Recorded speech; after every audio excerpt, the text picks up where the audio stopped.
السلام علیکم ورحمۃ اللہ تعالی وبرکاتہ۔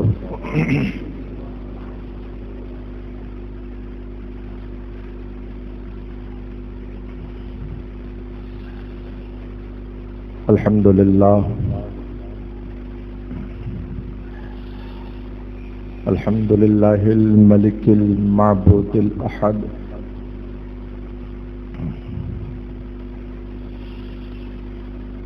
الذي لا يحصي ثناء ذاته وصفاته احد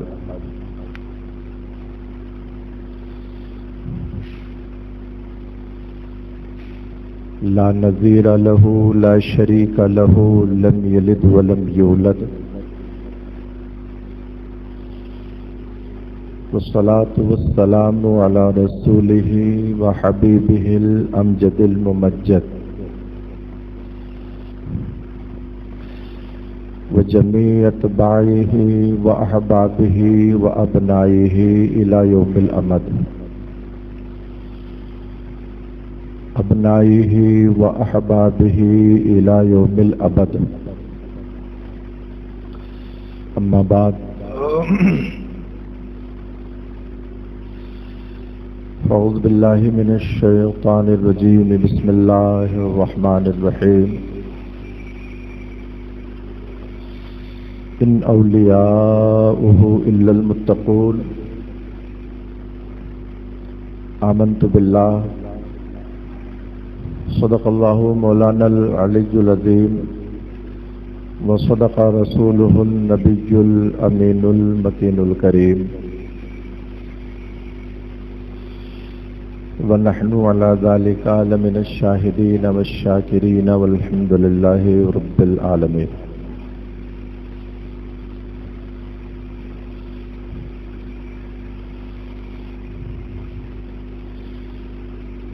ساری خوبیاں اس رب کائنات کے لیے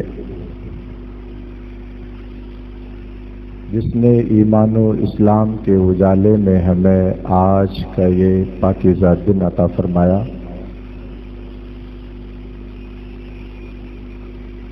مولا تبارک و تعالی اس بابرکت دن میں نماز جمعہ کی ادائیگی کے لیے ہمارا حاضر ہونا قبول فرمائے۔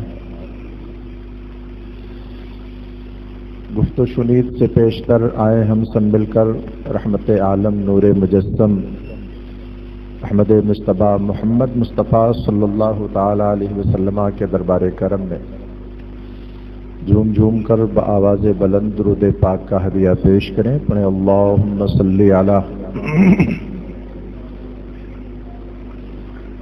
سیدنا نبینا و مولانا محمد طب القلوب و دوائیہا وعافیت الابدان و شفائیہا و نور الابصار و ضیائیہا وعلی آلہ و صحبہ و بارک و سلم دائما سرمدا۔ اسلامی سال کا پہلا مہینہ محرم الحرام کا یہ دوسرا عشرہ ہمارے بیچ گزر رہا ہے۔ اس مبارک مہینے میں اللہ رب العزت کے بے شمار محبوبین منتخب بندے جن کی تاریخ وصال ہے، تاریخ ہائے شہادت ہے،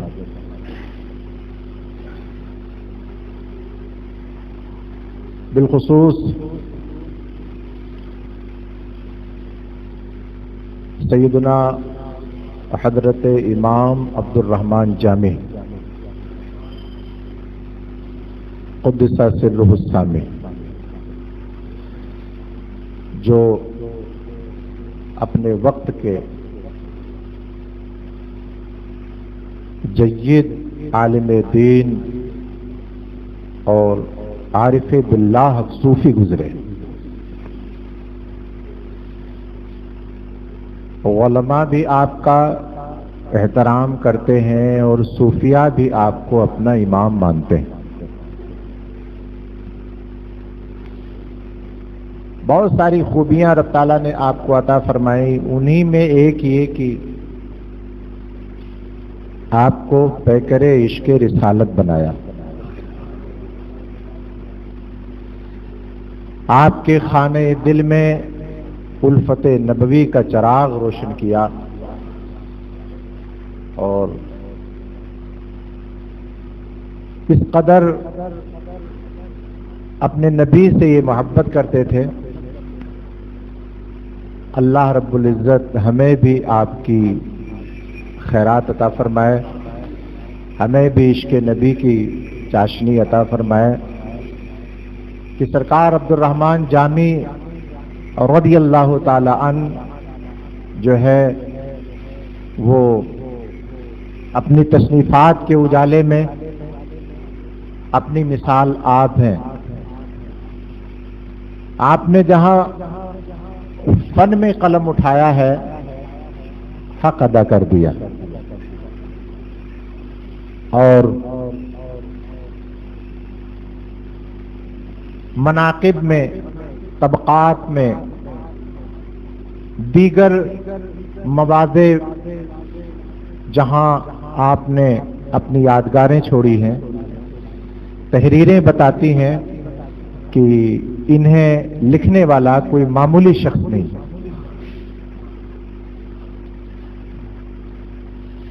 پیارے نبی علیہ السلام کی محبت میں تو اس قدر ڈوبے تھے کہ گھر بیٹھے نبی کے جلوے کا دیدار کیا کرتے تھے۔ نبی کی محبت میں ڈوب کر آپ نے بہت کچھ لکھا ہے۔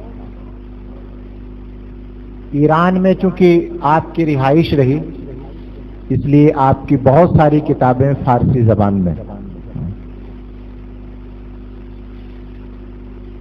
نبی کی محبت میں، عشق میں، الفت میں ڈوب کر آپ نے بہت ساری نعتیں بھی لکھی ہیں، بہت ساری نعتیں لکھی، اور ان نعتوں کو جب پڑھتے تھے تو کوئی تصنع، کوئی ریا، کوئی دکھاوا نہیں، بلکہ جس کی محبت میں وہ نعتیں لکھی تھیں اسی کی محبت میں انہیں ڈوب کے پڑھا کرتے تھے۔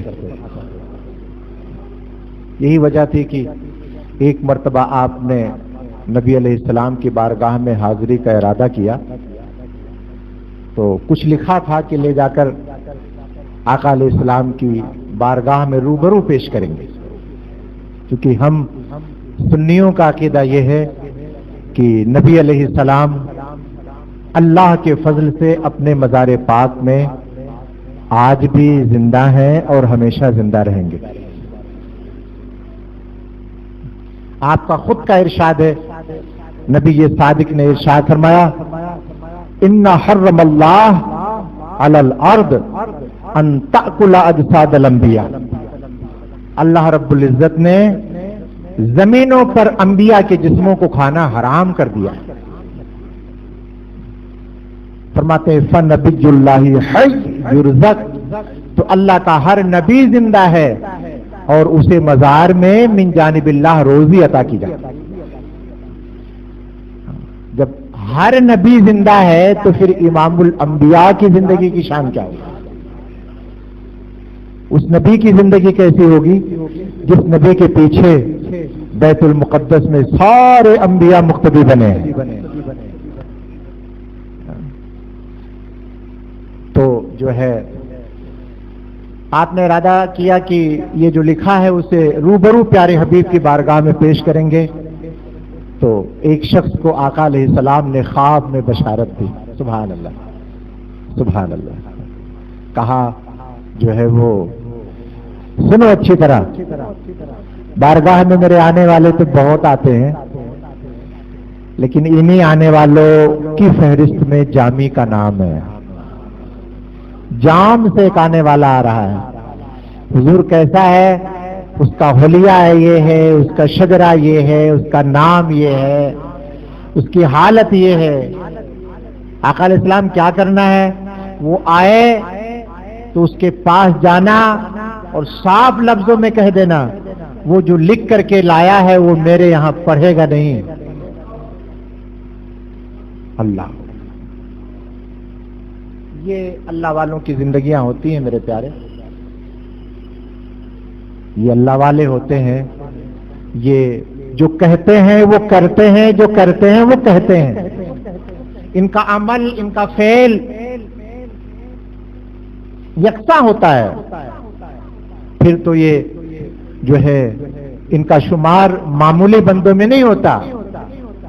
اللہ رب العزت انہیں درجات کثیرہ عطا فرماتا ہے، اور اللہ کے بندوں میں وہ شان عطا فرماتا ہے کہ یہ تو یہ ہے، ان کے وسیلے سے جو دعائیں مانگو اللہ انہیں قبول فرماتا ہے۔ اسی ماہ محرم میں ایک بڑے عظیم بزرگ ہیں، نام ہے جن کا حضرت سیدنا معروف کرخی۔ محرم میں ہی حضرت کی تاریخ وصال ہے، حضرت معروف کرخی۔ اللہ دینا چاہے تو کون روکے، جنہوں نے اسلام کے اجالے میں آنکھیں کھولی، دیکھا بالا، پڑوس ملا، ملک ملا، ماحول ملا، پھر بھی اسلام کا مٹھاس اس کی لذت سے محروم رہے۔ لیکن یہ معروف کرخی وہ ہیں جو آتش پرست تھے، ان کے گھر والے مجوسی تھے، آگ کے پجاری تھے۔ آپ کا خود کا بیان ہے کہ مجھے پڑھانے کے لیے وہ معلم عیسائی آتا، بچپنا تھا میرا، فرماتے ہیں کہ وہ جو ہے کہتا تمہارے گھر میں کتنے لوگ ہیں، میں بتاتا ایک میں ہوں، ایک میری ماں ہے، ایک میرا باپ ہے۔ کہا تم 3 لوگ ہو؟ کہا ہم 3 لوگ ہیں۔ تو کہتا پھر جو ہے نا وہ تثلیث کے قائل ہو جاؤ۔ یہ عیسائیوں کا عقیدہ ہے۔ تثلیث کس کو کہتے ہیں؟ یعنی وہ 3 خدا مانتے ہیں، معاذ اللہ رب العالمین، 3 خدا کے وہ قائل ہیں، اسی کو عقیدہ تثلیث کہتے ہیں۔ تو وہ بہکانے کے لیے اس طرح کی باتیں منطق چلاتا، تم 3 لوگ ہو، دیکھو تم 3 ہو تو 3 کا اقرار کرو۔ تو فرماتے ہیں کہ میں نے اسلام نہیں دیکھا، اسلام کا مجھے اجالا نہیں ملا، کسی بزرگ کی مجھے صحبت نہیں ملی، بچپن سے اپنے گھر میں رہا، لیکن اس ماحول میں رہنے کے بعد بھی میں اس کی بات کو ٹھوکر لگا دیتا اور کہتا میرا دل تسلیم نہیں کرتا کہ میں اپنے رب کی طرف 3 کی نسبت کروں۔ کہتے میں یہ بھی نہیں جانتا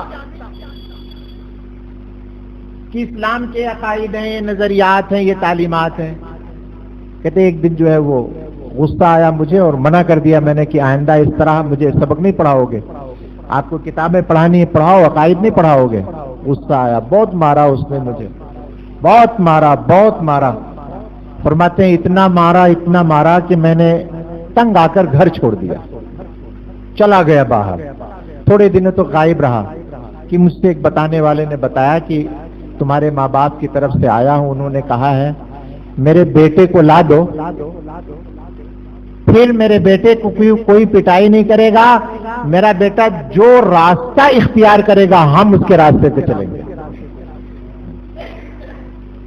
آپ فرماتے ہیں کہ مجھے اطمینان ہوا، لوگوں سے پوچھا، اپنے حالات بیان کیے، تو کہا اگر بھلائی چاہتے ہو تو اس وقت جو ہے خاندان نبوت کے چشم و چراغ امام علی رضا زندہ ہیں،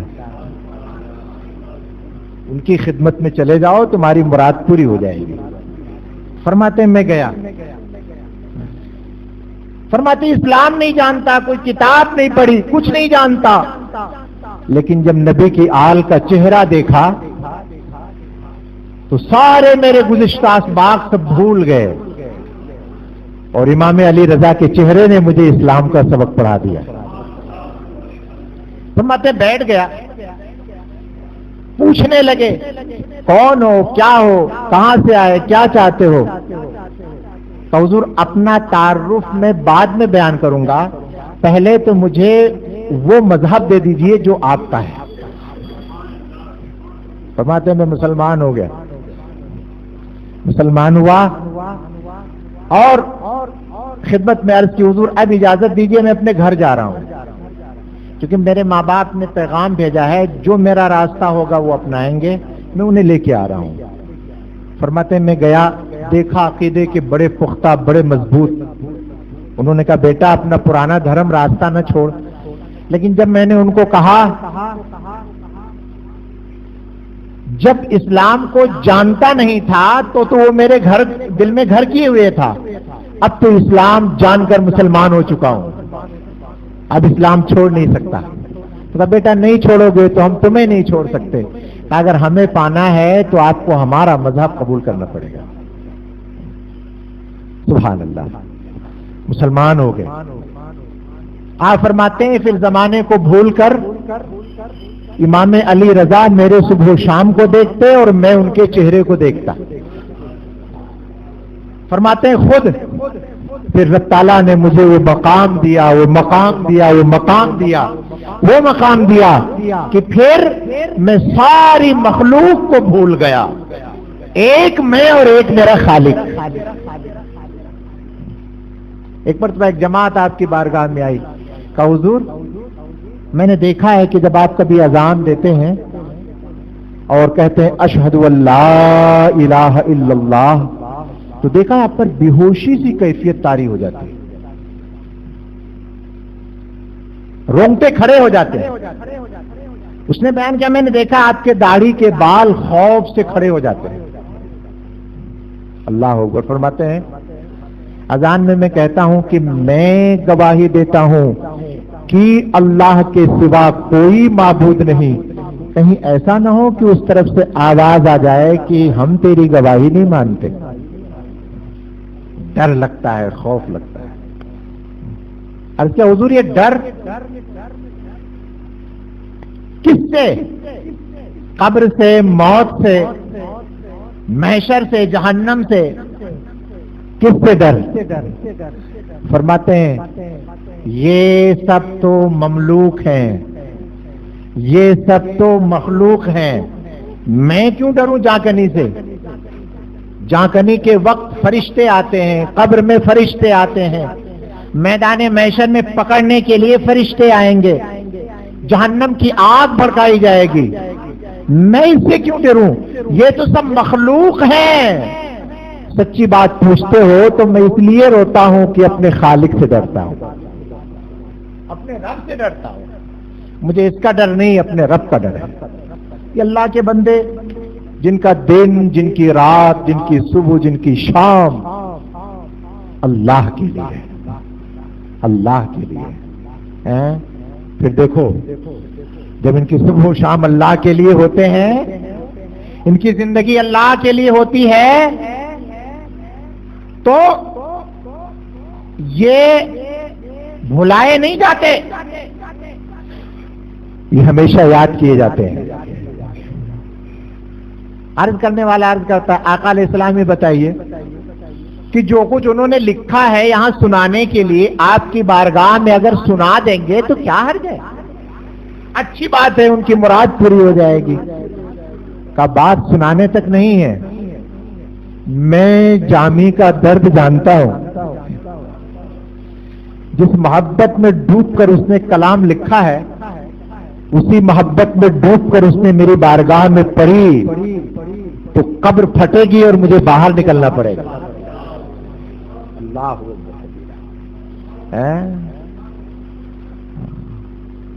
یہ واقعات اس بات پر دلالت کرتے ہیں تو زندہ ہے واللہ، تو زندہ ہے واللہ، میرے چشم عالم سے چھپ جانے والا۔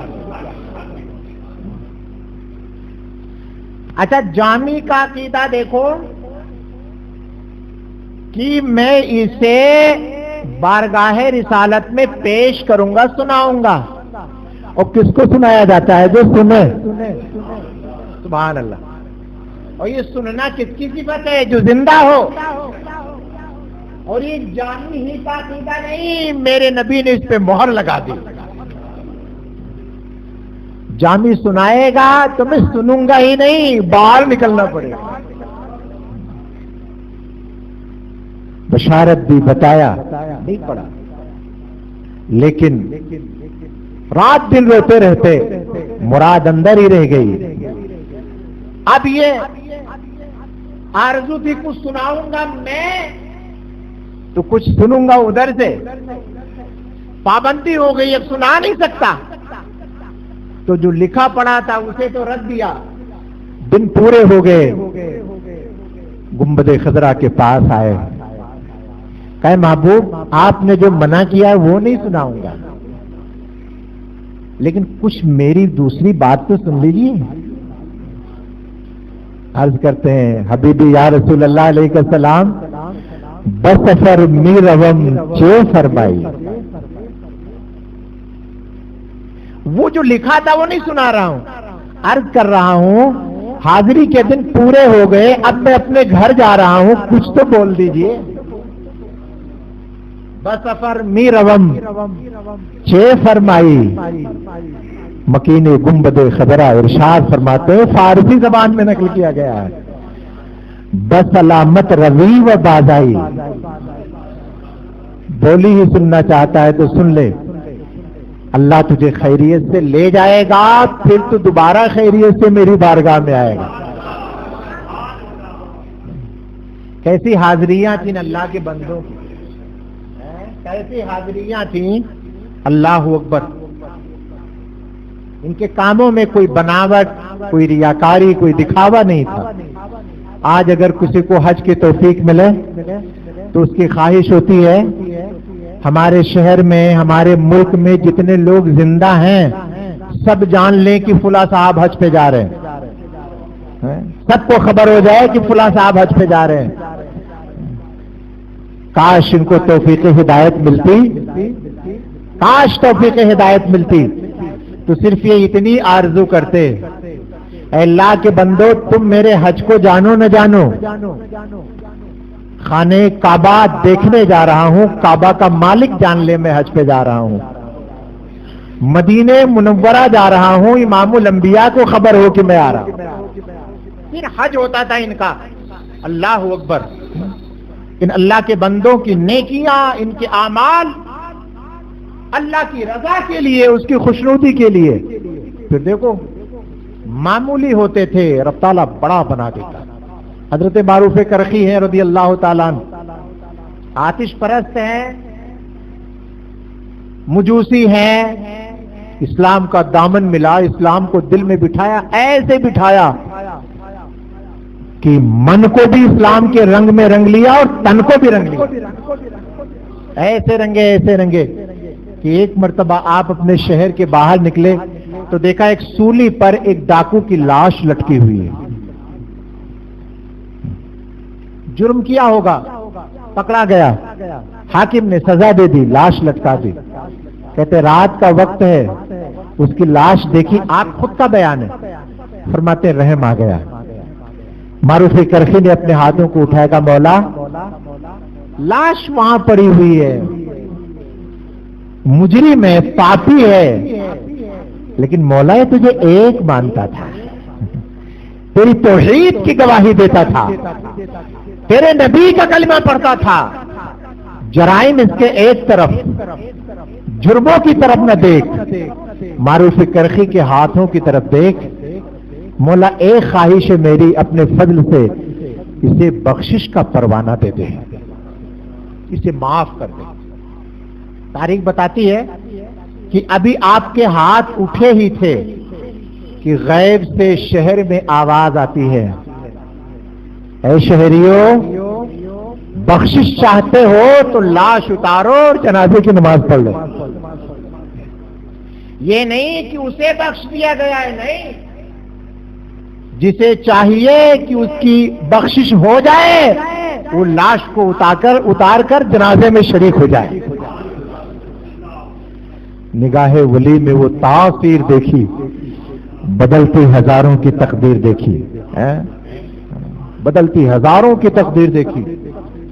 اسی پر بس نہیں، اسی رات میں ایک بزرگ سوئے ہوئے تھے، خواب میں دیکھا اسی ڈاکو کو سر پر کرامت کا تاج رکھا ہوا ہے۔ تو خدا کے بندے یہ پاپ، یہ جرم اور یہ تیری شان کا، وہ جرم اور وہ پاپ اپنی جگہ، لیکن جو شان دیکھ رہے ہو یہ میری نہیں، یہ معروف کرخی کی دعاؤں کا صلہ ہے۔ ان کی زندگیاں کیا ہوتی، اپنے رب کو منانے میں گزارتے، اسے راضی کرنے میں گزارتے، کبھی مسجد میں عبادت کرتے، کبھی مدرسہ کھول کے بچوں کو پڑھاتے، بس ہر وہ کام کرتے جس سے اللہ اور اس کا رسول راضی ہو جائے، اور ہر اس عمل سے بچتے جو اللہ رسول کی ناراضی کا سبب بنے۔ اللہ ان کو شانیں دیتا، ان کو مرتبے دیتا، اور یہی نہیں کہ ان کی زندگیوں تک۔ ایک بہت بڑے امام ہیں حضرت امام خطیب بغدادی، وہ لکھتے ہیں تاریخ بغداد میں، قبر مجرب بقضاء الحوائج، تاریخ بغداد میں لکھتے ہیں، فرماتے ہیں جو چاہتا ہے، کیا مطلب؟ قیامت تک کے جو چاہتا ہے کہ اس کی دعا مقبول ہو، تو وہ معروف کرخی کی قبر پہ آ جائے۔ قبر مجرب بقضاء الحوائج، اللہ رب العزت ان کی قبر کے صدقے میں حاجتیں پوری کرتا ہے۔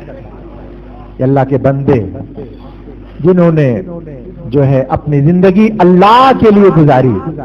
مسلمانوں، آج کی تقریر میں میرا ایک پیغام ہم سب کے لیے، جیو اللہ کے لیے، مرو اللہ کے لیے۔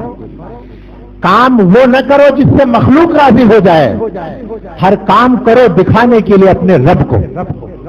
اگر رب راضی ہو گیا تو خدا کی قسم یہ مخلوق خود بخود راضی ہو جائے گی۔